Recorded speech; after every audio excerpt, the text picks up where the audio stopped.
Hello, I'm going to review the album Wind and Wuthering by Genesis. So I just listened to this album yesterday, and it's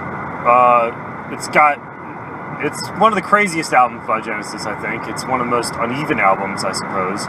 Although I suppose calling it uneven is a little unfair, because that implies it's one song's great, one song's terrible, one song's great, one song's terrible. There's actually mostly good songs in this album, but there is one that is really bad, another one that's sort of a throwaway, and one that's just kind of meh. So, and everything else, the other 6 songs of the album are actually very good. So I wouldn't say it's entirely uneven, but it's definitely got some high peaks and some low valleys on it. Unlike the album that followed later, right after this, and then there were 3, which is just sort of consistently kind of mediocre until you get to The Lady Lies and Follow You, Follow Me, arguably. The rest of the album's just kind of meh, just kind of hangs there like wallpaper. Wind and Wuthering, it's got some amazing songs on it, and then it's got one song that's just really bad and just doesn't work. It probably was a very good idea at the time, but it just hasn't held up. So, I'll get into that. But, this album is, and it is the start of where Tony Banks' keyboards really started to overpower the band. And your mileage may vary on that. Some people are going to really like that. Other people are going to be a little irritated by that. Steve Hackett's guitar, if you listen for it, it's there, and there's some good guitar parts, but sadly it's not his solos have never, except for on Selling England by the Pound, on record, on the studio, and arguably Foxtrot too, and I guess Nursery Crime to an extent. The first 3 albums with Steve Hackett, after those first 3 albums, his sound started getting diminished and sort of buried in the mix, starting with The Lamb Lies Down on Broadway, and this album sort of continues that trend and sort of amplifies that. And there are some parts here of the album where his guitar's there, but you have to listen for it underneath a lot of layers of keyboards and underneath some loud bass guitar and rhythm guitar by Mike Rutherford and Phil's drumming and singing. Steve Hackett's guitar is sort of buried. But it's there, and he's doing some interesting things, definitely. If you hear it, if you can pick it out amongst everything else, it's actually pretty cool to listen to, and he's doing some very cool stuff. There are parts, though, of course, like Blood in the Rooftops, where his guitar is sometimes the only instrument playing, and he has some very stark good acoustic guitar pieces, and some stark electric guitar pieces, such as the beginning section, the first half of In That Quiet Earth. So it's not fair to say that Steve Hackett's completely buried in this album. He's there, but he crops up in certain points, and then at other points you really have to listen to him. But there's definitely a huge difference, and like I said this before in my review of him, and there were 3. His loss is felt in that there were 3, because if nothing else, even in his parts where he's buried, he's giving the album texture here. He's giving the album a little extra meat on its bone.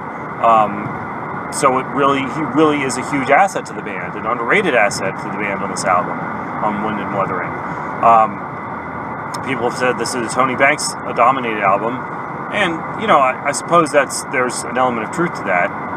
Tony Banks has 3 songs, I think, that he wrote entirely himself. Yeah, 3 songs that he wrote entirely himself in this album, which is more than even Trick of the Tail. He's not credited on this album on every song like he was on Trick of the Tail, but he does have 3 songs that were entirely written by himself, and they're all 3 of them are like that. The worst one is All in Mouse's Night, which could turn some people off at first, but I've grown to appreciate it because there's some interesting things the whole band does in that song, and it's kind of an interesting song. The outro's kind of cool and atmospheric, and it's a little dated at this point, that song, All in Mouse's Night, but at the same time, if you can get past some of the overbearing keyboards, it's actually not that bad of a song, and it's got some interesting stuff going on from the other instruments. Wind and Wuthering starts off with 11th Earl of Mar, which is a real powerful way to start the album, like almost as always. Genesis starts albums very well, with a bang usually, and it's the middle section that Steve Hackett wrote is outstanding with his acoustic nylon guitar there, and Phil's doing an excellent job with the vocals, really kind of kicking it up a notch in his game on vocals here, really becoming more confident, you can tell, and he's doing lots of stuff, like lots of different voices on 11th Earl of Mar, which is interesting. He's even doing some speaking, some sort of proto-rapping in some instances. In very British proto-rapping, but it's a little bit of, I suppose, the risk of, sounding a little bit, going a little too far with that, comparison. It is a little bit of proto-rapping he's doing on the verses, just very briefly, but it's kind of neat how they work that in. And yeah, he's definitely going for it on that song. And then One for the Vine, fantastic 10-minute epic that was written entirely by Tony Banks. Took him about a year to write. Another very good song, very, very good. And I love the, and this is not as apparent, unfortunately, on the remix, but the transition to the middle section of, and then One for the Vine really comes out of nowhere. And I remember, it's one of those songs where I have a very stark memory. Some songs I can't really remember the first time I ever heard them, how I reacted to it, but I had the very stark memory of the very first time I heard One for the Vine, and I remember just being completely thrown for a loop by the middle section that just completely came out of nowhere and very, very much surprised me, the direction that song went in the middle, where it sort of has that quasi-disco section, but it's really just a very loud instrumental section in the middle where Phil's banging all kinds of like percussive instruments. And the dynamics completely changed because the first half of the song is kind of quiet and contemplative, and then this middle section just kicks you in the gut with this powerful drumming by Phil, and this just amazing, the whole dynamics of the sound of the song. It goes from like sort of pianissimo to forte in the span of a second, a fraction of a second, which really ups the song's game and really takes the song to another level. And the lyrics of the song are fantastic. It tells a great science fiction story, but it's also sort of a philosophical, sort of, I guess, a kind of political song about war and religion, and how war and religion can sort of corrupt a society, and how one man's journey from being a dissident and sort of a deserter in an army who's grown sick of the pointless war he's fighting, to becoming the leader and the general of another society. And it's up to debate whether that becomes a sort of a closed loop of sort of this sort of time travel paradox. I think there's some I think there's a bit of ambiguity there. It could be at the end that he just sees another person similar to himself do the same thing, go on the same path that he went to originally, and it's sort of ironic because he's driven people away with his lust for power and his sort of authoritarianism that he only reluctantly accepted at first. Or you can see it as it's the same guy, and he went back in time, and then he sort of created his own path. So you can sort of see it in both ways, but either way, it's sort of a nice commentary on how a person can start out being opposed to war and then become sort of unwittingly become a part of it, and how all of that struggle is sort of can lead to a cycle of violence, let's put it like that. How the cycle of violence can perpetuate throughout a society and go on and on and on, and how it's very difficult to break these cycles of violence that occur. So it's a very rich, deep, thematic song that works on a lot of different levels. And Phil does an excellent job of selling the lyrics. He's fantastic on this song. And when they performed it live, they even did an even better job. It's funny. Genesis is one of those bands that it's very hard to find a song that they did worse live than on the album. At the very least, they would match the hour of the song on when they performed it live. And in most cases, they would actually make it better when they performed it live, which is very difficult to do. It's really difficult for any band to do that. But Genesis had a fantastic, an outstanding ability to make songs sound even better when they performed it live than it was on the album. And especially for a band that's a progressive rock band, that is a very difficult trick to pull off. When you have like a lot of complicated arrangements on the album, how do you recreate that live? Well, Genesis found a way to do that with almost any song they chose to perform live. They found a way to make it sound better than it sounded on the album in most cases. And that's even the case with One for the Vine, although the studio version itself is fantastic. And that's the first version of the song I heard was the studio version. That's still outstanding. And it's nice to hear Tony Banks playing that grand piano there, which he never really did when they played it live. At best, he would only play like an electric piano due to the constraints of playing live. He couldn't really haul a grand piano around everywhere they went. So, but on the album, it's nice to hear him playing the nice acoustic grand piano in that section. And of course, he layers a lot of synthesizers in there. But Steve Hackett is doing some interesting stuff on sort of the lead guitar and that main riff, which is nice. Mike Rutherford's doing an outstanding job on bass. Phil's playing some subtle guitar drumming first in the first half, and then really goes all out in the second half of the song, which is great to hear. And he did even more so live. He would do an amazing job of playing this live. Holy smokes, he would really blow this song away. Then, after One for the Vine, you know what? After One for the Vine, they could have easily ended side one of the album. I mean, that's 17 and a half minutes of music right there. Actually, no, close to 18 minutes. That could be a side of the album, but sadly, and I think this was done because of the politics of the band, they were doing individual song credits this time, and Mike Rutherford hadn't, written the song solely by himself, and I think he wanted to, and the next song is a Mike Rutherford only song.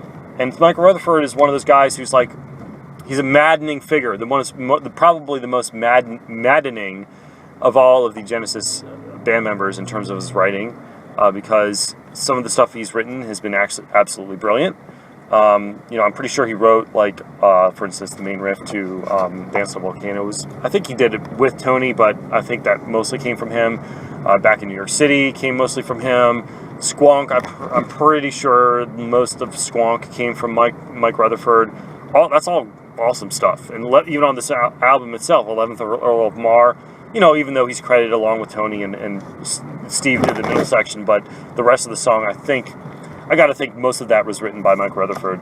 And even later, like Dancing Dreaming While You Sleep is cool, a cool song. Land of Confusion is an alright song by Mike Rutherford. He found the drum machine part for Mama. He's made great contributions to this band, but sometimes, like, he's got a high ceiling. I wouldn't say the highest ceiling, probably that belongs to Tony Banks, but he's got a very high ceiling, but he's also got the lowest floor. And some of the stuff that he does, you're just like, what the hell, man? Like, his cheesy stuff is even worse than Phil's, and that's a pretty low bar. But like his stuff can get even worse than Phil's solo stuff, and like I don't say that lightly. But seriously, dude, like, Your Own Special Way, come on, man. Like, the verses aren't even that bad. I like what he's doing in the verses. He's doing some sort of minor key acoustic stuff in the verses, but, dude, that chorus, no freaking way, man. Get the hell out of here with that bullcrap. Seriously, dude, it's like, come on, man. God, seriously. Like, it sounds like a horrible attempt to make a cheesy wedding song, and it just absolutely falls flat. And I don't know whose idea this was. I don't know if Mike forced Tony to do this, but the keyboard solo, how can you get any schlockier than that? And that's, oh my God.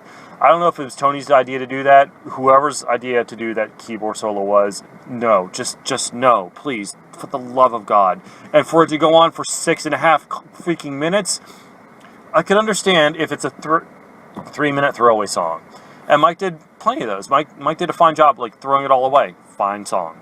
Fine. Even Never a Time, which is a song that's not very good. It's only 3 minutes long. It kind of comes and goes, and you move on. But this song, 6 minutes of this, oh, for God's sakes, man, it really drags the album down, especially coming after, like, One for the Vine. I'm embarrassed to listen to this song in the car. Holy smokes, it's awful. It's awful. It's awful, awful, awful. F for Your Own Special Way. I got to give it an F. Even though, the verses are okay, and I don't mind the verses, it's terrible. It's just terrible. It's terrible, terrible, terrible. And then the next song, What Gorilla, an instrumental. Steve Hackett didn't like it. He said it was a doodle. It's not horrible. It kind of comes and goes, and whatever it is, what it is. Steve Hackett's actually doing some interesting stuff if you really listen to it. His guitar's buried in the mix, but he's actually doing some interesting sort of sustained guitar notes there.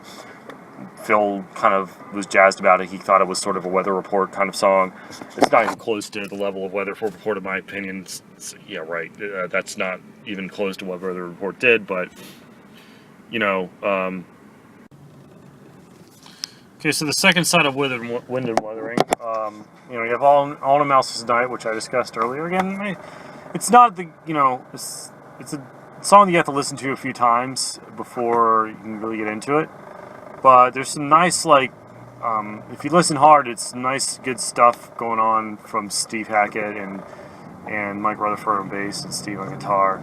A little bit too overdrenched in keyboards, perhaps, but a decent song around, about the same level as Robbery, Assault, and Battery on Trick of the Tail. It's not a song that really grabs you when you first listen to it the first time, but if you really listen to it a few times, it does reward repeated listening, and it's a nice sort of light tune in terms of its lyrical content.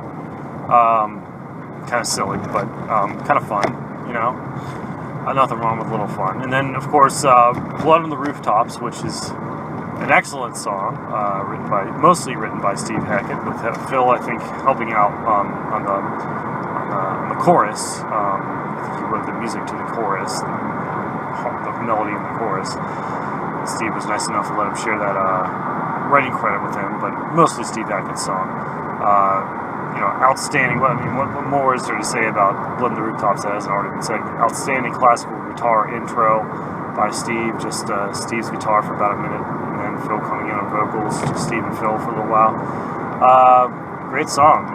That's something that you wish Genesis did a little bit more of. A few more of their a few of the other albums with Steve. They do some of it, but it's definitely something that would have been nice. Have two songs per album with that sort of vibe instead of just one.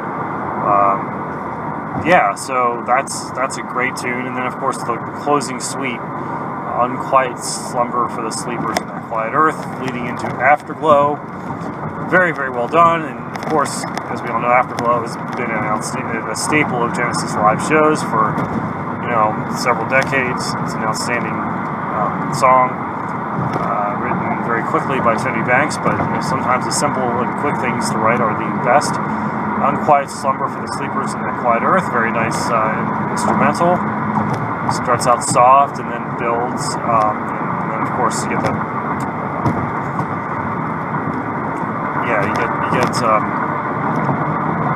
drum fill into very cool, like in That Quiet Earth section, and the last half of In That Quiet Earth is very, very heavy, and of course the band did a great job with that live. So that's all very good stuff. Phil is going nuts here. This is probably the peak of his drumming abilities right here. Between the Lamb, I think between 1974 and 1978 were really the peak of Phil's drumming. And this album really shines through. Phil does an amazing job of drums in this album. Really, really, really amazing. Just jaw-dropping stuff. Especially on In That Quiet Earth. He's just just in the zone. On that whole instrumental. And on Afterglow, too, he does a great job on drums and on vocals as well. Nice layered vocals on Afterglow. Yeah, so, in all, Wind and Wuthering, unfortunately, because of Your Own Special Way, which is just, it's just a bad song, I have to give it I can't give it more than a B+ total. And you could have just cut that. There's a number of things you could have done to sort of improve this album. You could have completely cut Your Own Special Way and still had plenty of music, plenty of time on both sides of the record to form a complete album. You could just completely cut that song out. A lot of people liked the song Inside and Out, which they released on a follow-up EP to this album, the Spot the Pigeon EP. A lot of people think that should have replaced Your Own Special Way.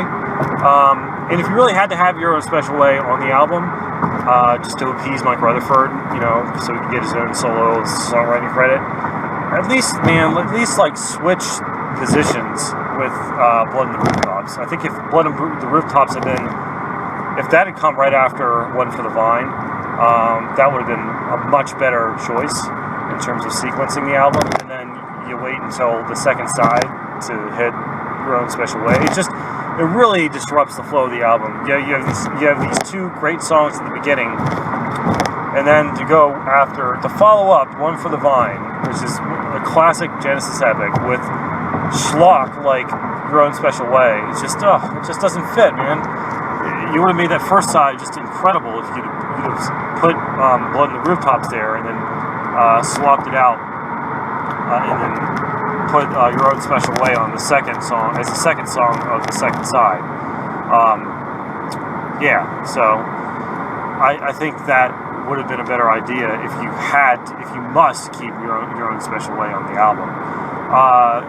But you could have also just completely cut it from the album, completely cut it, or you put Blood in the Rooftops third, and you put Inside and Out after All in a Mouse's Night. That would have been great too. Or maybe you put Inside and Out third. I actually would have preferred. I think a Blood in the Rooftops should have been the third song of this album, though, regardless of what else you did with it. I think it belonged as number 3. It belonged at that first side of the album. I think it takes too long. A lot of people probably never even made it to Blood in the Rooftops when they bought this album. They listened to the first 2 songs, kind of liked them, and then they got turned off because you had Your Own Special Way next, and you had What Gorilla, which is kind of a throwaway, and then you had All in a Mouse's Night on the first side of first track of side 2, which is a song that takes a little bit to get into, and they might have just been like, screw it, like halfway through All in a Mouse's Night, I don't want to listen any further. I think the band shot their wad in the first 2 tracks, and that's it. And then a lot of people, I can't imagine how many people never even made it to Blood in the Rooftops, which is very sad, because that's an amazing song. So they should have highlighted that song a little bit more and put it on the first side of the album, right after One for the Vine. That would have been an amazing 1, 2, 3 punch to start out this album. Really showcased all the sides of the band. But it wasn't to be, and hey, they cut this album pretty quick after they released Trick of the Tail. So it can't be too hard on them. They came out with 2 albums in the same year. I mean that's unheard of these days. Who does that anymore? It kind of stopped, I guess, in the 80s. People started spacing out their albums longer. Even for that day and age, it was a pretty aggressive, time frame. Because even Pink Floyd has already started releasing 1 album every other year by that point. So, that was, wow, 2 albums in a year is pretty prolific, and it's not like these were short albums either. They were pretty long. Trick of the Tail, 8 songs, but, each song was about, between 4 and 8 minutes long. Wuthering, each side of that album's, over 20 minutes long. It's pretty long for an LP. So, they recorded a lot of music in that short amount of time after Peter Gabriel left. And plus, you add in Steve's solo album in there too. So in the span of like about 18 months, I suppose, you had, let's say just 2 years. They were wrapping up the Lamb tour. Then Phil and Mike joined Steve on his solo album. They cut that album, and then they spent last half of 75 sort of working on ideas for Trick of the Tail. Came out with Trick of the Tail, toured for Trick of the Tail. Then they recorded Wind and Wuthering in late 1976, released it in 1976, and then they went straight out and tour at the beginning of 1977 to support Wind and Wuthering. Wow, what a whirlwind schedule for the band. And I just read an article just today about Steve Hackett talking about how he was still only making £100 a week during the Wind and Wuthering tour. They sold out Earl's Court for 3 nights, tens of thousands of fans there watching them, and he was still only making £100 a week because of the amount of money that the band was putting into what they were doing. All their expenses were eating up all the revenue that they were getting, I think. And they were still just sort of building their fan base at that point. So even though they were becoming a lot more popular, it was still tough for them to make ends meet. And God, man, the amount of work that they did during the 70s, this band did, the whole band, in terms of between their solo albums, Phil's work with Brand X, Steve Hackett's solo albums, Tony Banks' solo albums, Peter Gabriel when he went solo, Mike Rutherford when he went solo. I mean, they really were total, consummate workaholics during this point. We're all the better for it, of course, as fans. And, of course, we all know it took a huge toll on Phil's marriage, but wow. And, of course, then Steve Hackett left after this album, after the tour for this album was completed, and while they were cutting their live album, Seconds Out, the next year, he decided to leave. And, that was unfortunate, and I think that was the most significant departure for the band in their history. Maybe only second to Phil's departure, which, if you want to count that, I mean, some people just pretend like calling all stations never happened. So, I don't know if you really want to count Phil's departure as a real departure from the band or not, but definitely it was more significant than Peter Gabriel's, believe it or not, even though on the surface it seemed more subtle. Steve really gave them some extra texture. Again, like I said, he gave them an extra voice, an extra brain, to write songs, to fill out the music with his very unique guitar that Mike just simply couldn't replace. And Mike just did become a more confident guitarist, but he never stood out like Steve did. He never had that, of course, distinctive quality that Steve Hackett had. And, it was even though Steve was starting to become buried in the mix, you could still appreciate the stuff that he was doing for the band. And it's still very present on Wind and Wuthering. He still does a lot. He still brought a lot to the band.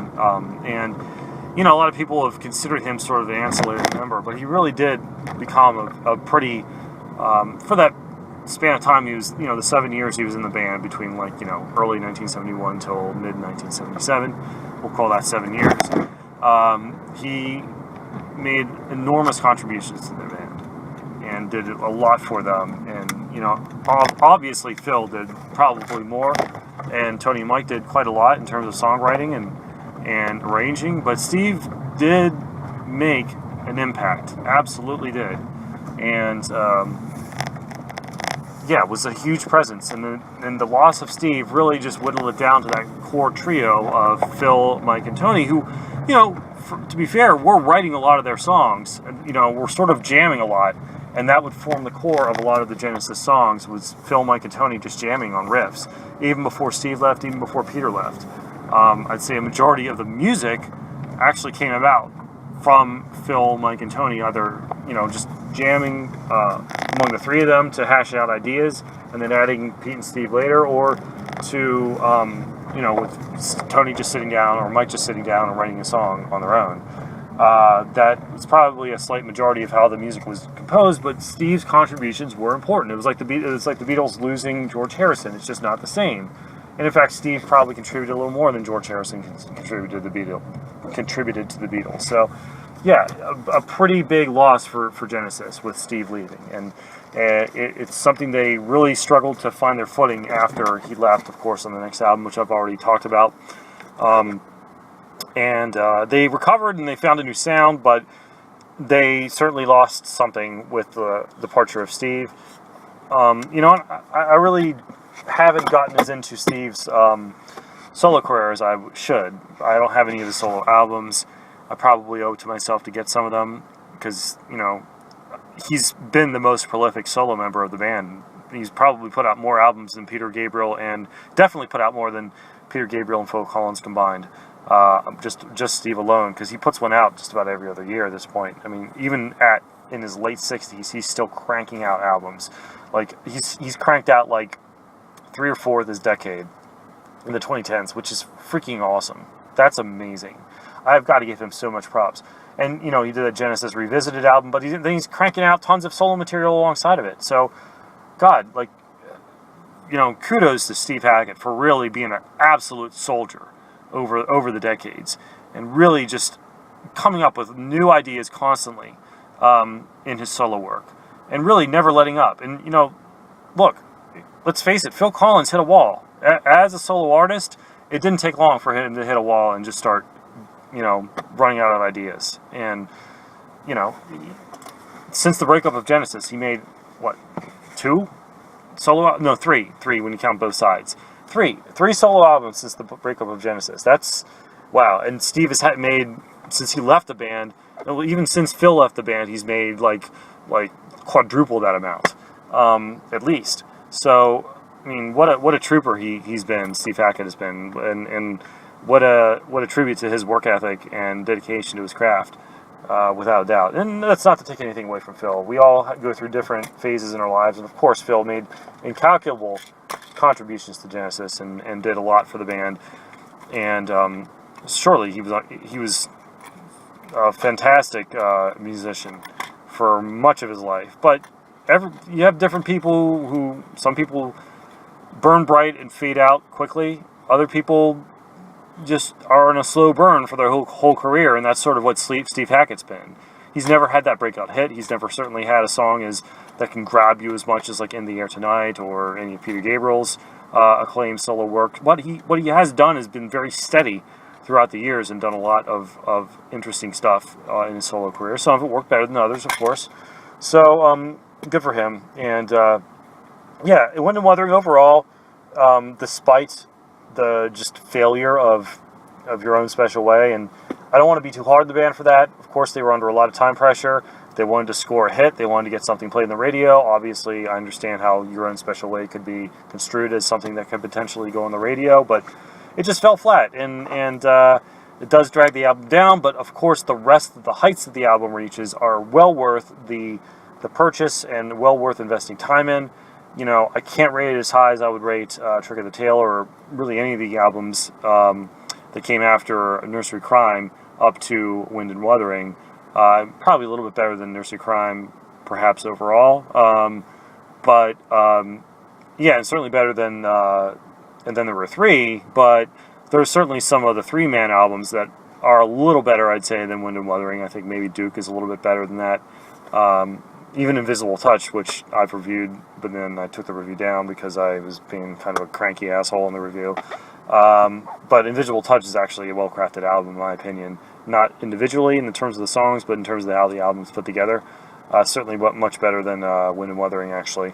So that would probably be a better album in total. But Wind and Wuthering is a very good album. It's got some great work on it, and it's certainly something that is a worthy addition